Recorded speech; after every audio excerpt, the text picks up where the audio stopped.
নমস্কার বন্ধুরা, Bengali style কুকিংয়ে আপনাদের সবাইকে স্বাগত। আজ আমি বানাবো কাঁচা মটরশুঁটি দিয়ে এঁচোড় রেসিপি। খুবই দুর্দান্ত স্বাদের রেসিপিটা।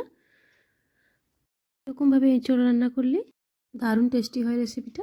দেখে নেওয়া যাক আমি কিভাবে বানাই। এখানে আমি সমস্ত কিছু রেডি করে নিয়েছি। এঁচোড় আলু একসাথে কেটে সেদ্ধ করে নিয়েছি প্রেসার কুকারে। আর এখানে পরিমাণ মতো পেঁয়াজ, আদা, রসুন, টমেটো, কাঁচা লঙ্কা, ধনেপাতা নিয়ে নিয়েছি। আর এখানে কিছু মটরশুঁটি ছাড়িয়ে নিয়েছি। প্রথমে আমি গ্যাসের চুলায় একটা কড়াই চাপিয়ে দিলাম। কড়াইয়ে আমি দিয়ে দিলাম পরিমাণ মতো তেল দিয়ে দিলাম। এঁচোড় রান্না করতে কিন্তু তেলের পরিমাণটা একটু বেশি লাগে। এরপর দিয়ে দিচ্ছি একটা তেজপাতা, হাফ চা চামচের মতো 5 ফোড়ন।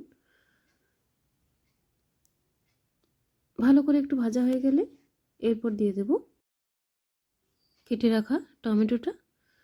একটা মাঝারি সাইজের টমেটো, পাকা টমেটো কেটে রেখেছিলাম, দিয়ে দিলাম। এরপর দিয়ে দিচ্ছি রসুন বাটা। রান্না করতে কিন্তু মশলার পরিমাণটাও একটু বেশি দিতে হয়। এরপর আমি টমেটো আর রসুনটা ভালো করে তেলের মধ্যে ভেজে নেব।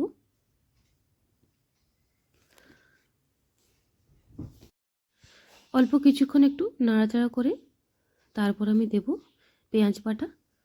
এখানে আমি 1 টেবিল চামচের মতো রসুন থেতো করা নিয়েছিলাম।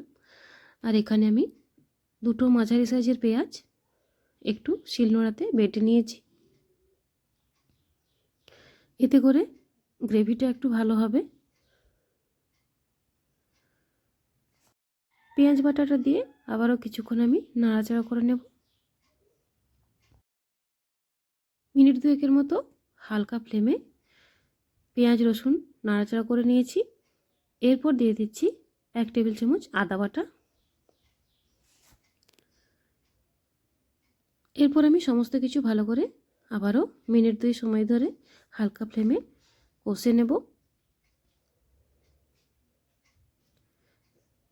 যেহেতু মশলাটা আমার বাটা আছে, একটু বেশিক্ষণ সময় ধরে কষে নিতে হবে।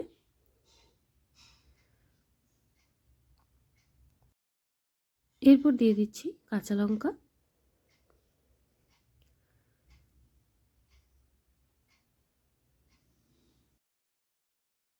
একটু সময় ধরে মশলাটাকে আমি কষে নিয়েছি। এরপর আমি গুঁড়ো মশলাটা দিয়ে দেব। এখানে আমি একটা প্লেটে জিরে গুঁড়ো, হলুদ গুঁড়ো, লঙ্কার গুঁড়ো আর লবণ নিয়ে নিয়েছিলাম। 1 চামচ করে দিয়ে দিলাম। দিয়ে ভালো করে আমি মশলাটাকে আবারও কষে নেব। অল্প অল্প জল দিয়ে দিয়ে কষে নেব, যাতে না তলাটা লেগে যায়।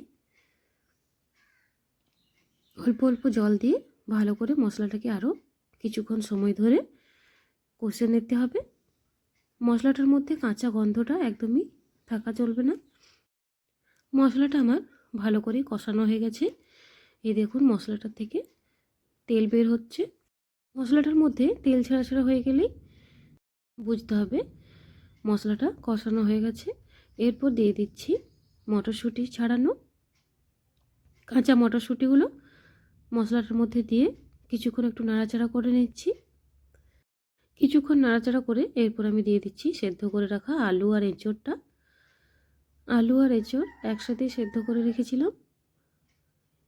সেদ্ধ করার সময় পরিমাণ মতো লবণও দিয়ে দিয়েছিলাম। এরপর আমি ভালো করে নাড়াচাড়া করে নিচ্ছি। আবারও আমি কিছুক্ষণ এঁচোড় আলুটা দেওয়ার পর কষে নেব। আবারও আমি মিনিট 2 সময় ধরে কষে নিয়েছি। এরপর দিয়ে দিচ্ছি কেটে রাখা ধনেপাতা। কেটে রাখা ধনেপাতাটা দিয়ে দিলাম।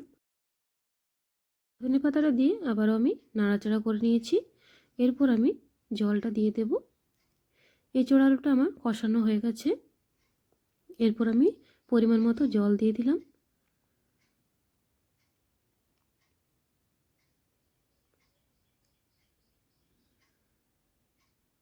আমি এখানে একটু মাখা মাখা রেসিপিটা করব, সেজন্য পরিমাণ মতো জলটা দিলাম। জলটা দিয়ে কিছুক্ষণ ফুটিয়ে নিয়েছি। এরপর দিয়ে দিচ্ছি হাফ টেবিল চামচের মতো গাওয়া ঘি। গাওয়া ঘিটা দিলে কিন্তু এঁচোড়ের রেসিপিটা দারুণ টেস্টি হয়। আর এখানে দিয়ে দিচ্ছি হাফ চা চামচের মতো গরম মশলার গুঁড়ো। এখানে আমি চিনির ব্যবহার করিনি, আপনারা চাইলে 1 চামচ চিনি দিতে পারেন। আমার এঁচোড়ের রেসিপিটা একদম তৈরি হয়ে গেছে। এরপর আমি একটা আলাদা পাত্রে তুলে নেব। আমার পুরো ভিডিওটি দেখার জন্য আপনাদের অসংখ্য ধন্যবাদ। আমার এই ভিডিওটি যদি আপনাদের ভালো লাগে অবশ্যই একটি লাইক করবেন। আপনি যদি আমার চ্যানেলে নতুন বন্ধু হয়ে থাকেন, আমার চ্যানেলটিতে একটি সাবস্ক্রাইব করার অনুরোধ রইল। সবাই ভালো থাকবেন, সুস্থ থাকবেন। ধন্যবাদ।